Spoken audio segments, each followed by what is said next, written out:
Welcome back to the Venture Podcast. Today, James and I are so excited to be joined by Dani and Vic. Dani and Vic are the co-founders of Mave and Chez. They make supportive slippers made by women for women, and they are leading us into the next slipper revolution. Dani and Vic, I met you guys a few months ago. I think Vic, we actually were talking on the subway back from an event, and I said, "Hey, I got to interview these guys." So we're so happy to have you guys on our podcast, and thank you for being here today. Thanks for having us. Happy to be here. For sure. So a question that we typically start with on our podcast, we like to know the full experience of the entrepreneur. And we don't start at university. We start from when you guys were kids. We know you have a passion for dance and fashion when you were a lot younger. So we'd love to hear about that passion, perhaps some stories and how that shaped your younger life. Yeah. For me, I definitely had that entrepreneurial spirit from being a young kid. By the age of like 5 years old, I was dancing. I remember I was like dancing to the Lion King soundtrack in my parents' living room, and they're like, "What do we do with this child?" So they put me in dance. And of course I took it super seriously, and it became like my obsession. And so by the time I was like 12, 13 years old, our dance bills were so expensive that I wanted to do something to contribute and help my parents out. So I actually started a cleaning business when I was 12. It was called Vicky the Cleaning Lady. I dropped flyers in all of my neighbors' stores. I remember I would spend most of my Sundays ironing my neighbors' husband's shirts. And that was when I really got like the taste for like creating my own things and making my own money. So definitely out of necessity, but that definitely planted a seed for me that I love to like create my own thing and make my own money and do it my way. Yeah, I also grew up dancing. This is like how we met.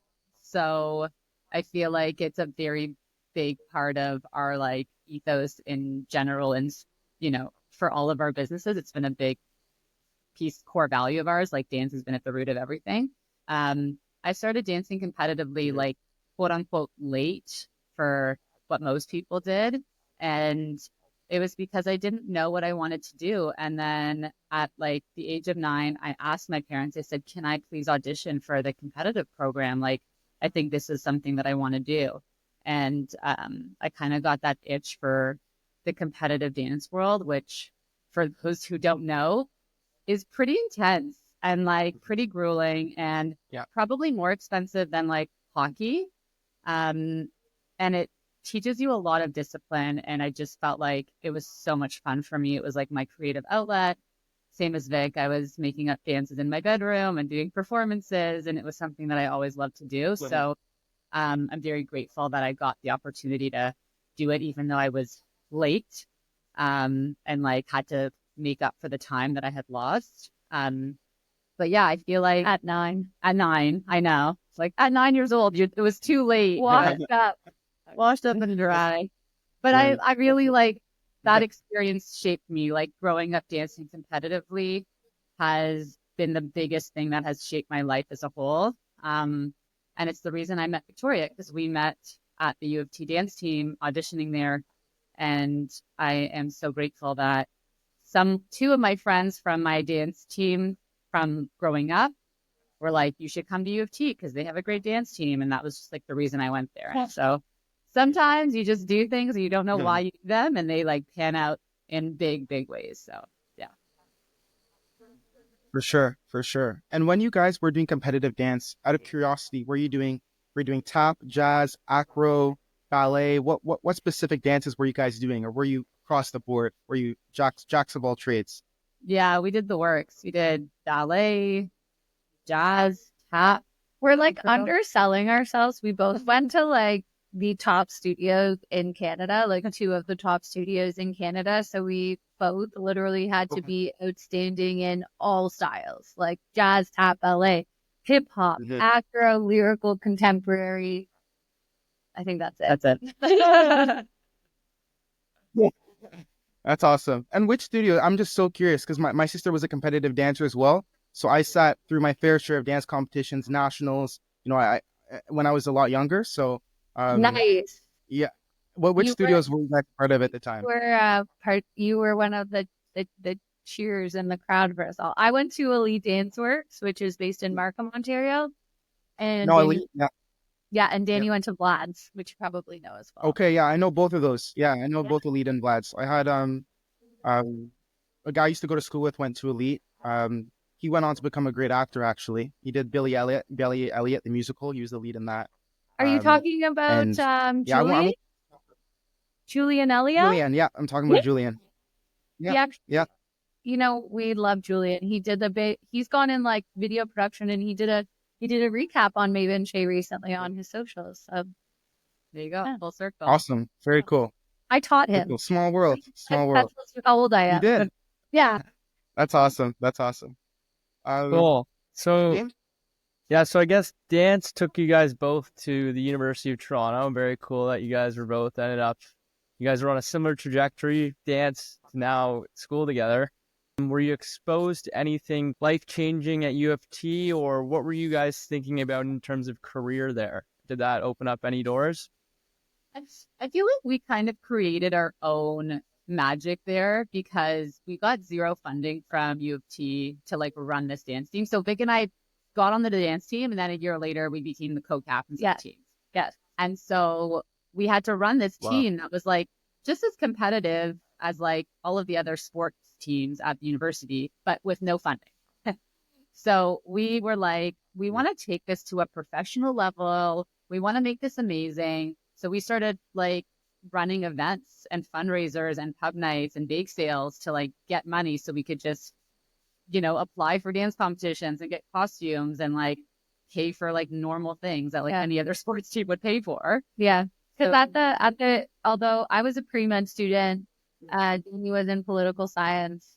Obviously, those dreams died very fast, especially at UNT. But, you know, like Danny was saying, just like other places, when you're on a dance team at a university, you can go and compete against other dance teams at other universities. But all of these things costed a lot of money. And that was literally the start of our magic, was doing these pub nights, fundraisers. And we realized we were really good at, you know, organizing these things, getting people excited and bringing the community together. Yeah. So literally it birthed our first business together. So we're like, oh, we're really great at running events. Like, why don't we put together, there's nothing like a community event where it like brings fashion and arts and dance together all in one place for like a really impactful like event that's like beautiful and celebrates the artists in the community and also gives back to charity. And so that's when we started like this community event at the time called Raise the Rhythm, which eventually turned into our first business. And we were like, oh, we'll bring out, 50 people and we'll raise like a couple $100 for a charity. And we actually brought out like 250 people to our first event. Like we raised $5,000 for a charity while we were like 19 years old. And it was like, oh, I think we're really good at this. Like, why don't we try and scale this? And so we scaled that event throughout university. And when we both went to go work for other jobs, we kind of still did it on the side, and we rebranded it into our first venture called City Moguls. That's pretty cool, because City Moguls seems like the perfect blend of like everything you guys were interested in like growing up, whether that was fashion, entrepreneurship, charity work. How did that feel going from university to working different jobs, but you still had like this passion on the side? Did it not just make you want to like, stop everything and focus all your attention on City Moguls?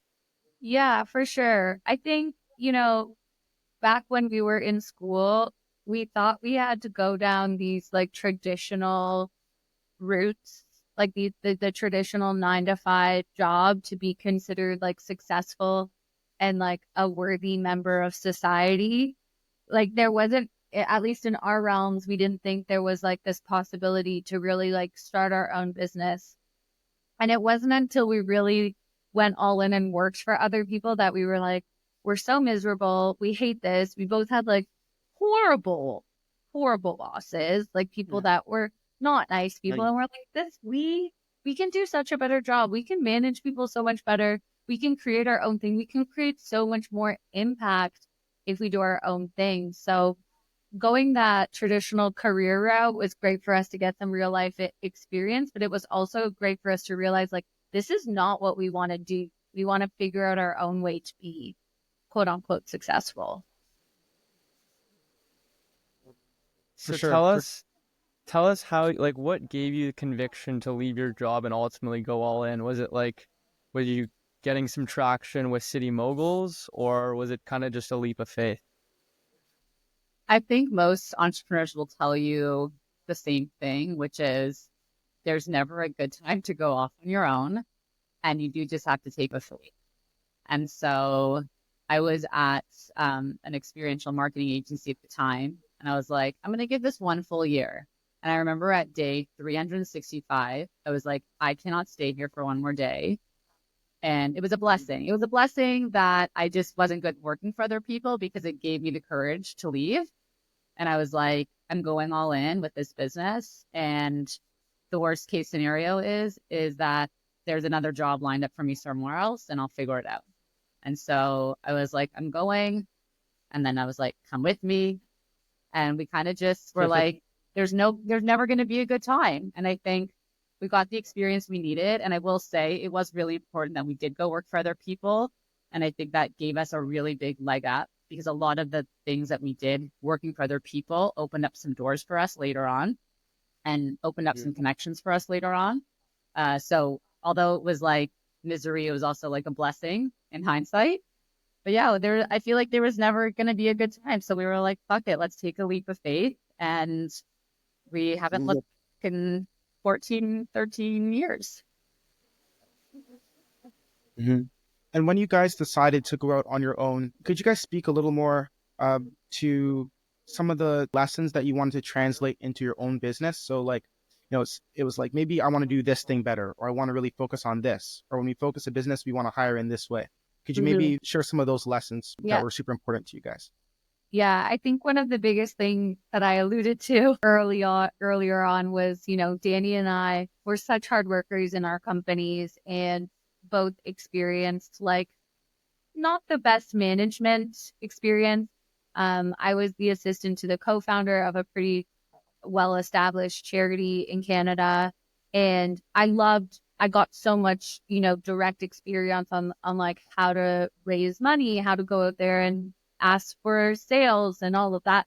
But, at the expense of burnout and witnessing some poor treatment of people. So I think for Dani and I, since our day one of running our own business, whether it was managing each other or people, a big part of our ethos has always been to like mentor first, educate, empower people. And, to this day, even especially with City Moguls, we've mentored and supported, if not hundreds of thousands of other entrepreneurs and people that are coming up, because we know how valuable that is for other people to get that like solid mentorship advice and people really listening to your problems and trying to find solutions with you to solve them. So, and just like leading with kindness, I feel like honestly, like, we've had people who have worked for us and it's just like, oh my God, like, remember when we were these people? Like, we need to treat them how we wish we were treated. So I think that's a big part of it too. And just like leading from a place of like, we were in this position, we need to do better than what was done to us. For sure. I also have a follow-up question to that. And this is something that can be challenging to answer. So if you don't want to answer, all good. But I think something that can be hard for some people, especially, say if they're maybe the only woman at the workplace, or perhaps a visible minority as well, or something in that capacity. If someone perhaps gives you some piece of feedback or some criticism, it's hard to maybe at times differentiate, is that something that they're only giving to me, or will they give that to others, or is it something that I should internalize and actually execute and fix myself on? So how do you go through trying to differentiate those two things? Did you ever have any experiences like that at your former companies, and what advice would you give, perhaps even to the women in the audience, to better, I guess, distinguish those two things? That's a great question. And I think, since Dani and I were like young kids, we've been experiencing criticism and feedback just from being dancers. We both had Russian ballet teachers, which are very blunt and direct people. There was a lot of things that were said to us as young people that probably wouldn't fly in the modern world. So feedback and criticism has been something Dani and I have had to deal with our whole lives. And I think one of the biggest things that we have learned, and has also honestly been a big theme for us this year, is you have a choice in situations where people are giving you honest piece of feedback or criticism. And I think we always have to remember that if people are coming out and saying something, you have to believe that their intentions are good and for your best interest. I mean, that's how we've always come at it from. And, you know, there's always something that you can learn and grow from that. So, you know, I will say on the investing front, because with Mave and Chez, we have raised capital, and just from the stats alone, you know, women in Canada are getting less than 3% of VC dollars, which tells you already a lot, right? About just like treatment and biases. yeah.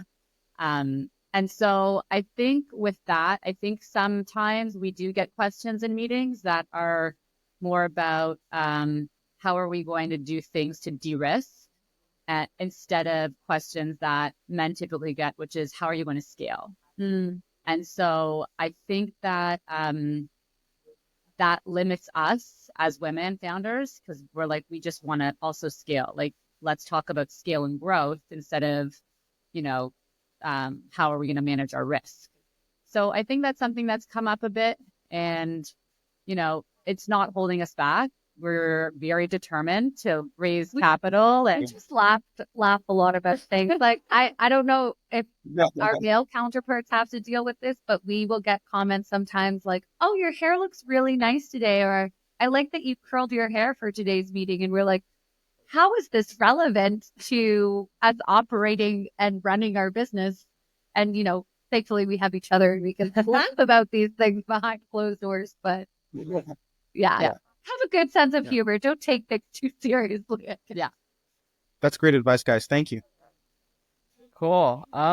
Before we get into Mave and Chez here, I want to ask one last question about City Moguls. So do you guys have any stories that kind of encompass this like first venture of yours? Whether that was, you know, working with entrepreneurs, working with a company that was maybe more successful than you could have thought. Any good stories there?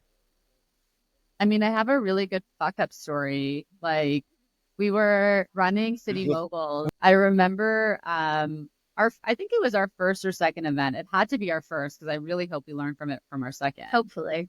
But we were like putting the tickets to the fashion show online, and then we also had like sponsors for the event. And then we're like reconciling the event, and we were like, oh my God, we did not charge HST on like 300 tickets and, you know, like 75K of sponsorship. We're like, I think we were supposed to charge HST. And so we ate so much cost from not charging HST. And like, we were 20, I don't know, how like were you? 22 or 23. And so we were like, well, there goes that. We won't make that mistake ever again. And the humbleness of having to reach out to these sponsors and be like, hey, so we didn't charge you HST, so can you send us some more money to cover the HST? Was a very humbling experience. We got really good at asking for money. So I think that taught us that, you know, asks are unlimited, and you can just keep going back to people if you need to. So, yeah. But yeah, and then any other things that we learned early on with that business, I feel like we learned a ton. We learned a ton. I think we learned the, like similar to what Dani's talking about, is a lot of people will be so hesitant to make asks to people. So the structure of our signature event for City Moguls is that top entrepreneurs were nominated to walk in a fashion show for charity. And a lot of these people, which we called our moguls, can be like very difficult people to reach and often like intimidating people.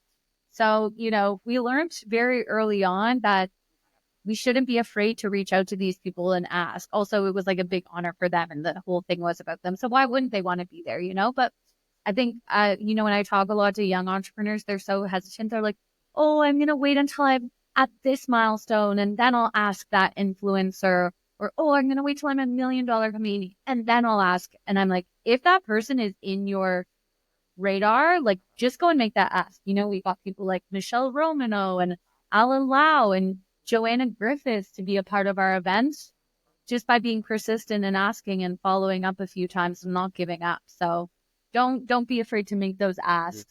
Yeah. And I will say, like, the biggest thing that City Moguls taught us at the end was you have to pivot fast, because what happened was we had our last event November 2019, and then the pandemic hit 2020. And so we could have just been like, okay, like, we're not going to do anything, but we decided to like create a membership platform online, which taught us a lot and led to Mave and Chez. So you have to really be able to like pick it up and be like, moving on to something new, changing this, and it's okay. It doesn't need to look like it did a year ago. You have to move with the times. It's super important to pivot. And I'd love to talk to you guys now about that post-COVID, or maybe a bit of during COVID pivot into Mave and Chez. I know it's a problem that was born from personal experience. I'd love to hear about, how you guys came up with the idea and why you guys said that we want to target this niche, of slippers. And yeah, we'd love to maybe start there. I have to say, it wasn't like I think we romanticize how companies are born. And it was like, I had this dream that I had to build this product, and it came to me in a flash of light. And like, that doesn't typically happen. And so I just want to put it out there. People who are like, I want to be entrepreneurial, but I don't know what I'm going to do. It hasn't come to me yet. Like, sometimes it doesn't come to you. Yeah. We have a story about this. Do you? Okay. What? Yeah. Yeah, it's really funny. I'm sure there's a different story about that too. There's the romanticized version. So do you guys want the romanticized or the real version? We want the real version. Okay. So it came to me in a dream. So I like, I'll talk from like our other business. So we left you guys off. We had pivoted City Moguls into an online membership community in like 2 to 3 months in the pandemic. So we had built like mastermind, networking events, programming, mentorship, and support for entrepreneurs. But there was like this gap in us having something to do during the pandemic.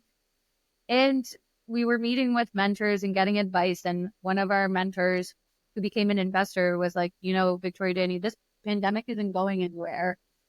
Like, what the heck are you guys going to do? Events aren't coming back for years. What are you going to do at this time? Yeah. And Vic and we had always wanted to design a product. Like, we liked the product world. It was like very interesting. I had always loved the idea of like someone wearing my product or using my product. Like, I just loved that concept of building something that people can actually use as something tangible. And so we kind of like, honestly, on a piece of paper, we're like brainstorming ideas of things that like we were lacking at home. And one of those ideas was slippers. And it wasn't until like much later, when we did like months and months of R&D, that we realized that there was such a big gap in the market. But it really just started with the idea of like, okay, this could be something. Let's like dive in and like, pun intended, dip our toes in and figure out like if there's something here. And then I got pregnant during the pandemic as we were kind of in this discovery mode. And I have a friend who's a podiatrist, and I genuinely had bad foot pain. And it was from walking around my home barefoot. It actually wasn't from really just like 100% from the pregnancy. And she said, most chiropodists and podiatrists recommend that you wear something supportive at home, like on your feet. And here are your options. Here's a Birkenstock. Here's a sneaker. I can make you an orthotic. Here are 5 different grandma slippers because they're orthopedic and they look like ugly. And those are your options. And I said to her, I was like, this is it? Like, what about something cute and chic that I like feel confident in? And like, I was already feeling so frumpy. Like, we were in sweatpants every day and like our hair in a bun. I was like, something a little bit more elevated that can also take me on the go. Okay. And so she's like, I don't really have anything like that. And I said, how about this? You make me an orthotic and I'll design a shoe. So we can do something that is both health benefits and also like fashion. And that's literally how it started. She made me an orthotic while I was 3 months. I told her I was actually pregnant at 2 months because I really need an orthotic made. And that was like how we started getting into the research and development. And then we were like, oh my God, women have so many foot problems. they have plantar fasciitis and their arches collapse during pregnancy and postpartum and menopause and like all of these stages of life, and they're like they shrink and they have bunions. And I was like, oh my God, like how do we design like a slipper that can actually like move through all of these stages of life with women and like make them feel cozy and chic? And that was really just the beginning. Yeah. And we did a lot of R&D. We did probably a year and a half of hardcore R&D. That's a great story. And I want to dive just like for a second into more of like the business side and the product side. So I understand that you guys manufactured your slippers in Brazil. What made you choose that as a location, and how did you come to that decision? So, you know, no product experience, no factory experience, no experience. All we had was our connections. So like what we did with our other business, we just started asking and having conversations. Do you know somebody? Do you know somebody? Picked up the phone. We got, you know, it was the pandemic too. So traditionally in like footwear or product spaces, you can usually go to these trade shows where you can meet wholesalers, suppliers, factories, and potentially make connections that way. We didn't have that option in the pandemic. So we really were at the whims of connections. So, you know, we got a lot of no's. We got a lot of people being like, you guys are cute. This product is impossible. A big challenge we had when we were talking to factories was they either focus in footwear on either making a stylish shoe or they focus on making a comfortable shoe. So the concept of a stylish shoe that was comfortable was like this foreign concept they had never heard of. So that turned off a lot of people. But eventually, you know, after probably 100 asks and questions, somebody we got connected to in New York who was a footwear designer ended up introducing us to their agent in Brazil, which we soon found out was a big hub for shoes. And great shoes are made there with a lot of great brands. So that led to us meeting our factory eventually. Cool. That's great. I want to also ask you about your Dragon's Den experience because we can't skip over that. Where did your investors come from? I guess so. You guys did a deal with Michelle Romanow and Brian Skidmore for, I think it was 25% of the company in exchange for $300K. Why did you choose this deal, and what has it been like to work with both of them? And first, did the deal go through? Yeah, we'll peel back the curtain. So the TV deal we got was with Michelle Romanow and Vincenzo Guzzo. Yeah. But yeah, we actually got a call from CBC. We were like not in market yet. And they called up Victoria and they were like, hey, someone told us about your brand. We love it. We think you should pitch to Dragon's Den. And I was like, oh my God, it's my dream come true, but we're too early and we're going to get annihilated. And like, they hate when people are too early, but like, it's such a good opportunity. Like, guys, we weren't even in market yet. We had launched our Kickstarter campaign. We had 350 pre-orders. We had raised some money from like angel investors and family and friends, but we had literally launched our online store like a week prior to getting that call. So had no data, no way to prove really that. Yeah, we thought business was going to be successful. Yeah, we got a call in April. We were going to be launching in the beginning of May. And they said, we'll put you on a wait list. And so for a few weeks, we didn't actually hear from them. And then 2 days after we launched online, we got a call on a Friday afternoon at 2 p.m. saying a slot's available. Please come down to CBC by 4 o'clock. Just for context, I live in Burlington, which is like not 2 hours away. So, you know, I got that call. I called Dani. She was like packaging. I was like counting inventory at our warehouse. I was like, probably hadn't showered in a few days. Yeah, it looked like absolute crap. And I said, sure, we'll be there. And I raced home. Vic got in her car and we said, fuck it, we're going to do it. Like we have to take this opportunity. Who knows what's going to happen? And so, yeah, we got there like literally with no time to prep and genuinely feel like it was all a blessing because I think if we had known for 2 months that we were going to be on the show, we wouldn't have slept for 2 months. Yeah. So we kind of were Yeah. lucky to just get there and pitch. And it was like, just really natural and organic. Yeah. And we didn't really have time to get nervous. So they mic'd us up and kind of were like, here you go. Yeah. Go pitch. Yeah. Yeah. So, just to answer your question in the most long-winded way, we got that TV deal. What happens after that is you go into due diligence with the investors. Although we got great mentorship and advice from them throughout our like due diligence period, we just found that the deal wasn't very founder friendly for us. So we decided to not pursue the deal. But since then have raised money to almost finish our round. So it was It was all great worth it. exposure. Awesome. That's what we wanted. Yeah, no, it's huge exposure, right? Especially for B2C companies. There's nothing really like it. And we've been fortunate to talk to a few, I guess, dragons and found Vino, the guys at Culture. They made their Canada's, I guess, number one cold plunge company. We went in their cold plunge a few episodes back. The difference is, though, is that these guys had months to prepare. I can't believe you guys were just thrown right into it. That's crazy. Insane. Yeah, it was pretty epic that we had no time to prepare. I don't know if you've watched the episode, but if you see, like, we have like one little shelf and like some of our old samples on display. Like, it's kind of actually, I'm not going to lie, a little embarrassing now, but it's okay. We were like, this is going to be fine. And we had like nothing on the screen behind us. I'm in like an old, sweaty, like black blazer. I was like going to do laundry that night. I had like nothing to wear. Like, it was not really how we wanted to present on that. Not how we would have planned. But I will tell you, you guys have heard like our whole journey. Like it really was like our partnership, our belief and confidence in one another. And honestly, probably a lot of our dance training because we have been from the age of 5 years old in the spotlight. People watching. 9 for me. 9 for you, 9 for you. Yeah, late starter. Lady. Yeah. But, we are natural performers. And I definitely think that probably helped us a bit on the show because we're used to that feeling of those nerves and, still being confident in that. So, you can't discount anything in your life because it really does all prep you for whatever's to come. So everything really led to that moment for us. Yeah,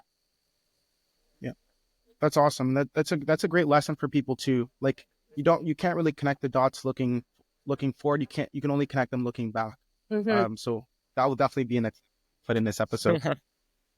The next thing I wanted to talk to you guys about was a bit about focus and being deliberate in terms of your strategy. I think what's something that's really good about you guys is like, unapologetically, you said we're going to aim for the higher end market, right? Many would say, hey, we want slippers that cover more of the market. You said, no, we're going to make the decision to go for the higher end. I remember my first time seeing you on stage, you had a question.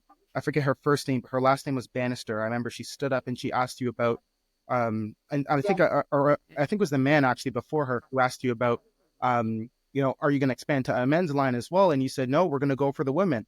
So I think that focus is super important as an entrepreneur. So I'd love for you guys to talk a bit about the focus and being deliberate with your strategy and maybe how that's paid dividends for you guys in the last I'm few actually going to years. tell you how we answered that question when someone said, are you going to do men's?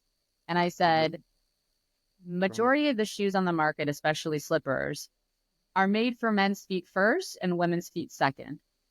And we are going to change the game by making shoes and slippers for women first to solve their problems and their different feet. And then we'll do men's. Yeah, but Bryce, having focus is really important. We even learned it with City Moguls in our first business. We were trying to cast like a really wide net around people in terms of building our online community. And I remember we were kind of like lost and trying to figure out what kind of entrepreneur we were trying to attract and where we fit in. So with Mave and Chez, we really got that opportunity and learned from our previous ventures how important it is to be like super clear and niche yourself in the market. And for us, we knew the problems that we would be solving with our slipper would be attracting a woman who had deeper pockets and was looking for something of high quality and support. So, in order for us to make the slipper the way we made it with over 9 ergonomic features, something stylish, a removable washable insole. Like all these things cost money. So we really had to niche ourselves in that mid-luxury price point to create something for the customer that she really wanted. So it's that give and take of really, really listening and tuning into what your customers want. Like while we were in our R&D phase, we probably spoke to 2,500 women and collected so much data on the things that they were looking for in a dream slipper.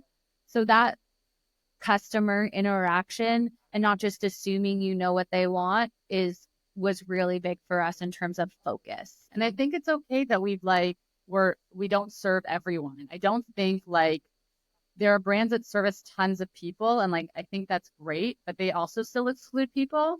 And I think it's okay to niche yourself. I think like we can't be afraid to be like, I have like a narrow demographic, but it's a huge demo that I can service, right? So, yeah. And like 7 to 10 year plan will probably make a cheaper slipper. A lot of brands end up doing that. SheerTex is one of our favorite brands, who's also founded by a female woman. When she originally created her stockings that are, you can't rip them, I think they were like $150. And now she's selling them at Costco and Zara for $30. So, That's cool. I want to step back to something you guys said earlier about like founder relationships, and clearly you guys have a very stressful, unique relationship outside of work, but also just like we admire like how good you guys are as co-founders. So I want to ask, like, what is the key to maintaining like a strong co-founder relationship, and kind of how do you know that you have the right partner? You have to keep it weird.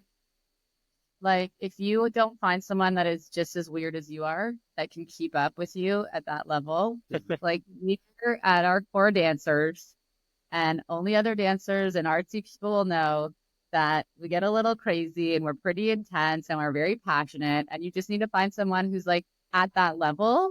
So I think like that's really kept us going, but we've also worked on ourselves a lot. Like Vic and I both have our own coaches. We both do like a lot of personal development, which has like trickled into our founder relationship and how we manage our business too. Yeah. And we've gone through a lot together. Like, I think we were committed to each other from the beginning. We're doing this together. We have the same vision, and sometimes when we didn't have aligned visions, we would communicate. And I think like have really tough conversations that not a lot of people want to have, not even with their own spouses. And so I think like being able to have those tough conversations and like commit to one another and like your visions, and also like support each other personally. Like I, had a baby, like Victoria, like took on the business when I was like, like I couldn't do much. And, like having that support and that commitment to each other is just like so beautiful. And I think like we consistently, like a marriage, work on it. Like, we do. We have a monthly founder meeting, which I would highly recommend co-founders have. We have a monthly founder meeting where we literally start the meeting with emotional debt. So rather than like, nagging, just like any marriage or relationship or partnership, there's going to be things that your partner does that maybe bother you or irk you or like make you, annoyed. So, once a month, we like literally clear that emotional debt. We give ourselves like a safe space in, a very neutral environment to talk about things that maybe happened. Maybe I overreacted in a situation, maybe, like little things like that. And we literally get them out in the air and we talk about them. And we're like, that's how we can continue to show up better, is because we both really hold each other accountable for being and growing into the best versions of ourselves. And that all comes from like personal growth and coaching, like Dani said. Like we're both very, very committed to being the best versions of ourselves all the time and continuing to evolve. For sure. We're running out of time. We have, I guess, a few more minutes left. So what we typically do is like a rapid fire. I have one question before the rapid fire though, that I am curious about. You mentioned a couple of times on the show, Dani, when you had your first child, Vic was huge in stepping in for you. I would love to talk about that a little more from a perspective standpoint. Having a child and becoming a mother, what different perspectives did that give you that others, might never have the chance to experience in their life? And how did that make you better in your business? Well, I think becoming a parent and specifically becoming a new mom is probably one of the hardest things you can do in your entire life. It's probably one of the most game-changing, magical, hardest, toughest experiences a woman will ever have. And I do think it's different for women who are bearing the children. You know what it did for me? It really put a lot into perspective on how I can work, because I didn't have the liberty anymore to be like, I'll just take a 2-hour lunch, I'll go back to the office, or, I'll just do this later. Like, I didn't have that luxury anymore. So I really needed to jam pack my days differently and work smarter. And so I went from this mindset of, you have to work all the time as an entrepreneur because that's what people tell you to do, to this point of my family comes first. And while I love, the idea of like always working constantly as an entrepreneur, it's not something that I'm able to do anymore. And so I needed to make a shift. And I love the shift that I made now because I feel like I do work at a lot smarter, and I feel like I use my hours very differently now. And when I'm off the clock, like I'm off the clock. And, I think we've both done that, even just because like Aria, my daughter, is a big part of our business too. And, she's also encouraged us to like, be like, nope, we're going to stop working now. Or, I can't do that weekend thing because that's my family time. So I think it's taught me a lot of resilience, a lot of patience, and also how to work really smart. Awesome. That's Awesome. great advice. We only have a minute left here, so maybe you can answer this one quickly. But our audience is university students, people who have just graduated, young professionals. What advice do you have for aspiring founders, and especially aspiring female founders, about where to start and, if they're interested, how to dive in? I think one thing that has been, and I'm sure Dani will give another piece of advice, but I think one thing that has been an edge for us since the beginning, the acknowledgement that you don't have to do everything, and that there's a lot of people out there that if you're passionate and you're motivated and you have a vision, they want to help you with it. So not being afraid to ask for help, it accelerates your path to achieving that vision on such a bigger scale. And then you have people who believe in you and are like literally the wind beneath your wings. So don't be afraid to ask for help, ask for support. If you're listening to this podcast and you're like, I resonate with those women, like I'd like to like get some advice from them, reach out to us and ask for help. 99.99% of the time, people will say, yes, I'd love to have like a 30-minute mentorship call. How can I support you? So even though you're young and you feel like you don't have enough experience or clout or, imposter syndrome will creep in, ask for help. People, we remember what it feels like. Yeah. And I was just going to add too, like, I think it's just like the mentality of just start. Like, again, like with our journey, like we didn't know what slippers were on the market. Like we just started and we just started doing research, and this call led to this call, and it led to this person, it led to this person. And then you start getting excited about your idea. So I think it's just a matter of like not being afraid to jump in and just start. And that can just be like a phone call. It can be reading an article. It can be like calling a friend. And I think that's like the biggest thing, the biggest step that you have to take is just getting started. Amazing. Amazing. James, you have any other follow-up questions that you'd like to ask? That's it. I just want to say, thank you guys so much for taking the time to speak with us today. I mean, your story is super inspiring, and I'm sure it'll resonate with a lot of our listeners. Hope. But yeah, I just want to thank you guys so much for making time for us and for speaking with us today. Likewise. Thanks And for yeah, if having there's is there Yes. anything else that we didn't cover today that you wish the audience could hear from you guys? I mean, follow us on Instagram at Mave and Chez. Dani's got an awesome podcast. You want to plug what it is? Sure. It's my publicist over here. It's called the Double Shift Podcast, and it's for high-performing working moms who are ambitious and want to take their leadership to the next level and just learn about really cool shit from really cool women. I'm not even a mom yet, though, and I listen to it so that I'm like ultra prepared for motherhood. So even if you're thinking about becoming a mom one day, it's great advice. And I'm also a coach for early stage entrepreneurs. So if there's anybody out there that really wants a leg up, I offer one-to-one coaching, and I'll be launching a group coaching program in the fall. So. And it's pretty fantastic. So this is like the sign that you needed to get a coach. Victoria is pretty special. So just saying. That's awesome. That's awesome. Guys, also please after this call, please send us the link so we can put that in our post and promote you guys as well. But yeah, thank you so much for coming on the show. We really appreciate it. Super unique story. Something it really resonated with me from the beginning with like the dance point. I was not a dancer. I danced at home, but I know that world, and I know how strenuous it is, right? So I think it's awesome that that's kind of a thread that has kind of motivated you through your whole entrepreneurial journey. So For sure. again, thank you for coming on. We appreciate your perspective. Thanks so much. Thanks, guys.